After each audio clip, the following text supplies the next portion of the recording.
तो एपिसोड 37 का शुरुआत वहीं से होता है जहाँ पर पिछला एपिसोड खत्म हुआ था। पिछले एपिसोड के एंड में हम लोगों ने देखा था कि टोंग टोंग ने उस वाइट रिपर गोस्ट स्पिरिट को मार के पूरी तरह से खत्म कर दिया था, लेकिन लिनफेन के सिस्टम से कोई भी नोटिफिकेशन नहीं आता। और लिनफेन मनीमान सोचता है, अरे यार, टोंग टोंग ने तो उस वाइट रिपर गोस्ट स्पिरिट को मार के पूरी तरह से खत्म कर दिया, लेकिन मेरे सिस्टम से नोटिफिकेशन क्यों नहीं आ रहा। तभी वो एल्डर फेई कहता है, ब्रदर लिन, जरा यहाँ पर देखिए, वो गोस्ट स्पिरिट भागने की कोशिश कर रहा है। वाइट रिपर गोस्ट स्पिरिट यहाँ से 500 मीटर दूर है। एल्डर फेई की बात सुनकर लिनफेन भी अपना एक स्किल का यूज़ करता है जिससे वो बहुत दूर का चीज़ भी देख सकता है। और वो सामने की तरफ देखता है तो सामने सच में वाइट रिपर गोस्ट स्पिरिट भाग रहा रहता है। और उसे देखकर लिनफेन मनीमान सोचता है, अरे यार, लगता है कि टोंग टोंग ने जिसे मारा वो उस गोस्ट स्पिरिट का सिर्फ एक क्लोन था। और इसके बाद लिनफेन टोंग टोंग से कहता है, टोंग टोंग, तुम्हें उसके पीछा करने की कोई ज़रूरत नहीं है, हम शहर की सुरक्षा करने में ध्यान देते हैं। और लिनफेन मनीमान सोचता है, मुझे पहले इन सभी चीज़ों के बारे में जानकारी इकट्ठा करना पड़ेगा, उसके बाद ही मैं उसका पीछा करूँगा, नहीं तो मैं उसका पीछा नहीं कर सकता। ऐसे ही मैं कहीं पर चला जाऊँगा तो बहुत ज़्यादा खतरा हो सकता है। वहीं पर दूसरी तरफ एक ऐसे रंग की गोस्ट स्पिरिट को भागते हुए देखकर एक गोस्ट मास्टर बहुत ज़्यादा हैरान होता है और वो एल्डर फे से कहता है, एल्डर फे, एक ऐसे रंग का एविल स्पिरिट ऐसे ही भाग जा रहा है, मैं ये पहली बार देख रहा हूँ कि कोई ऐसे रंग का गोस्ट स्पिरिट लड़ाई से भाग रहा है। एल्डर फे कहता है, हाँ, हम लगे थे कि हमारे साथ लिव सिटी के लिनफेन थे, अगर वो हमारे साथ नहीं रहते तो हम अपने शहर को नहीं बचा पाते। फाइनली हमने अपने शहर को बचा लिया। और वो मनीमान सोचता है, ये लड़का तो बहुत ज़्यादा यंग है, लेकिन इसने पहले से ही मुझे हरा दिया है। अब मुझे ऐसा फील हो रहा है कि मैं अपनी ज़िंदगी में कुछ भी नहीं उखाड़ पाया। और इसके बाद एल्डर फे लिनफेन के पास पहुंच जाता है, जिसे देखकर लिनफेन भी अपने घोड़े से नीचे उतरता है। और एल्डर फे लिनफेन की तारीफ करते हुए कहता है कि लिनफेन, तुम तो बहुत ज़्यादा जीनियस हो, तुमने एक साथ ही दो ऐसे रैंक की गोस्ट स्पिरिट को अपना खुद का गोस्ट स्पिरिट बना लिया, ये तो अनएक्सपेक्टेड है। मैंने अपने इस लाइफ में तुम जैसा एक जीनियस को देख पाया, यही मेरे लिए काफ़ी है। ये सुनकर लिनफेन कहता है, अरे नहीं नहीं, आप तो मुझसे भी ज़्यादा जीनियस हो। आप तो यहाँ पर कितने सालों से इस बॉर्डर की गार्ड कर रहे हो, आप अपनी पूरी ज़िंदगी को इस शहर को, इस देश को बचाने में ही लगा दिया हो, आप ही तो सबसे महान हो। और तभी अचानक से एल्डर फे के गोस्ट आइडेंटिटी टोकन में एक नोटिफिकेशन आता है, जो कि एक वॉइस मैसेज रहता है, जहाँ पर कोई कहता है, एल्डर फे, लिव सिटी बहुत खतरे में है, यहाँ पर भूतों ने हमला कर दिया है, आपको जल्दी से यहाँ पर मदद करने के लिए आना चाहिए। यहाँ पर डिफेंस लाइन को भूतों ने तोड़ दिया है और यहाँ पर पूरे शहर में भूत घुस आए हैं और लोगों पर हमला कर रहे हैं। इस वॉइस मैसेज को सुनते ही सभी लोग बहुत ज़्यादा हैरान होता है। और वही पर लिनफेन मनीमान सोचता है, क्या लिव सिटी के सबसे ज़्यादा कमज़ोर हिस्से पे हमला किया गया, क्या ये कोई सोची समझी प्लान है या फिर कोई कोइंसिडेंस है। और तभी उन सभी को समझ में आ जाता है कि ये सब क्या चल रहा है, और उनको समझ में आता है कि सभी लोग मिल के पूरे लिव सिटी को डिस्ट्रॉय करना चाहते हैं। वहीं पर एक बंदा कहता है, तो फिर एल्डर फे, अब हमें क्या करना चाहिए, कि हमें लिव सिटी में जाके उनकी मदद करना चाहिए।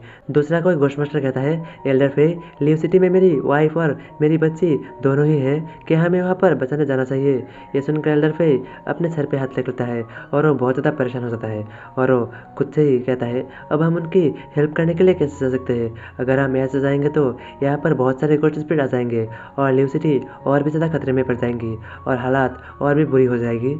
एल्डर फे को परेशान होते हुए देखकर लिनफेन एल्डर फे से कहता है, एल्डर फे, मैं जाऊंगा। लिनफेन की बात सुनकर एल्डर फे भी खुश हो जाता है और वो लिनफेन से कहता है, तुम तो बहुत ज़्यादा बहादुर हो, एक हीरो से यही उम्मीद थी। दूसरा बंदा आकर कहता है, उस शहर पे मेरा बीबी और मेरा बच्चा भी है, तुम जाके उनका ध्यान रखना, उन्हें ज़रूरी बचा के लाना।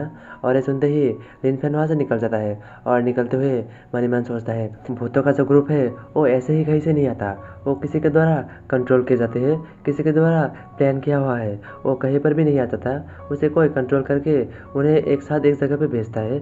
वहाँ पर जाके ही मुझे पता चलेगा कि ये सब क्या हो रहा है। और इसके बाद लिनफेन लिव सिटी के आउटर वेस्ट साइड के एंट्रेंस से लिव सिटी के अंदर एंटर कर जाता है। और एंटर करके और लिव सिटी के कुछ दूर अंदर आके देखता है तो वहाँ पर कुछ भी नहीं रहता। और वो मनीमन सोचता है, ये तो नॉर्मल लग रहा है, यहाँ पर तो कुछ भी नहीं है। और तभी लिनफेन के गोस्ट आइडेंटिटी टोकन में एक नोटिफिकेशन आता है, जो कि उसके साथ पास होने वाली जो गोस्ट मास्टर्स थे उन्हीं की तरफ से मैसेज आया रहता है, जिनमें से वही लड़की जो कुछ समय पहले ही लिनफेन के लिए शाउटिंग कर रहा था, और साथ ही उसका लड़का भी, और साथ ही उनका कुछ दोस्त भी रहता है। और वो उस मैसेज में लिखा हुआ रहता है, ब्रदर लिन, क्या आप लिव सिटी में हैं? अगर आप लिव सिटी में हैं तो हमें बचाने के लिए आ जाइए। हम यहाँ पर एक शॉपिंग मॉल में फंस चुके हैं, क्योंकि इस शॉपिंग मॉल के बाहर बहुत सारे इविल गोस्ट स्पिरिट है, हम यहाँ से बाहर भी नहीं निकल सकते, प्लीज़ आइए और हमें बचा लीजिए। और ये मैसेज मिलते ही लिनफेन अपने दोस्तों को बचाने के लिए जल्दी से निकल जाता है। और वो मनीमन सोचता है, लगता है कि लिव सिटी के आउटर एरिया में सच में ही कोई भूतों का ग्रुप घुस चुका है और उन्होंने वहाँ पर हमला कर दिया है। और वो आगे बढ़ के सामने कुछ दूर जाने के बाद देखता है कि उसके सामने सच में एक घोस्ट लेडी रहता है। और उसे देखते हुए मन ही मन सोचता है, इसने तो पूरा का पूरा लियो सिटी के आउटर एरिया को पूरी तरह से कवर कर लिया है। लगता है कि ये ऐसे रंग का घोस्ट स्पिरिट तो होगा या फिर उससे भी ताकतवर कोई घोस्ट स्पिरिट होगा। और इसके बाद लिन फैन जाकर उस घोस्ट लेडी के अंदर एंटर कर जाता है। एंटर करते हुए वो मन ही मन सोचता है, इसके अंदर तो मैं बड़े ही आसानी से एंटर कर पा रहा हूँ, लेकिन इससे बाहर निकलना थोड़ा मुश्किल होगा।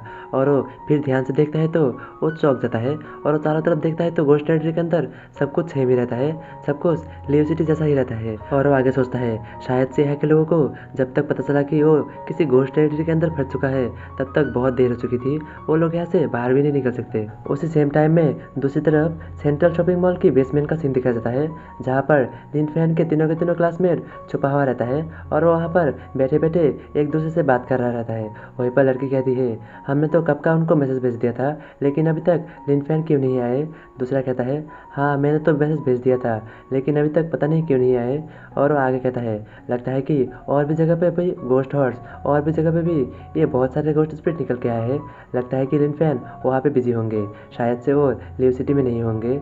ये सुनकर दूसरा बंदा अपना सर पकड़ लेता है और वो कहता है, हमें यहाँ पर ये मिशन लेकर आना ही नहीं चाहिए था। अगर हम यहाँ पे नहीं आते और हम यहाँ पे फंसते भी नहीं, अगर हम लोग यहाँ पर इन घोस्ट स्पिरिट द्वारा मारे गए तो कोई हमारा लाश भी नहीं ढूंढ पाएगा। और तभी वो तीसरा बंदा उस लड़की से पूछता है, जुआंग शुआंग, तुम्हारा डैड भी तो एक ए रैंक का घोस्ट मास्टर है, वो क्यों यहाँ पर तुम्हें बचाने के लिए नहीं आया। ये सुनकर जुआंग शुआंग कहती है, हाँ मेरा डैड एक ए रैंक की घोस्ट स्पिरिट है, लेकिन वो साउथ साइड में घोस्ट हॉर्स के साथ फाइट कर रहा है, वो वहाँ पर नहीं आ पाएगा। और तुम्हें क्या लगता है कि मैंने उनके साथ कांटेक्ट करने की कोशिश नहीं किया था। मैंने उनके साथ कांटेक्ट करने की कोशिश किया था, लेकिन उनसे कोई कांटेक्ट ही नहीं हो पा रहा है। और तभी उनके बेसमेंट के शटर पे कोई नॉक करता है और वो इसे देखकर थोड़ा चौंक जाता है और वो कहता है, क्या ये ब्रदर लिन फैन हो सकता है। और वहीं पर दूसरी तरफ लिन फैन को भी दिखाया जाता है, जो भी एक शटर के बाहर नॉक कर रहा रहता है। पर तभी बेसमेंट वाले शटर में कोई ज़बरदस्त अटैक करता है और उसे तोड़ते हुए अंदर एक घोस्ट स्पिरिट आ जाता है, जिसे देखकर उसे भी और भी ज़्यादा घबरा जाता है।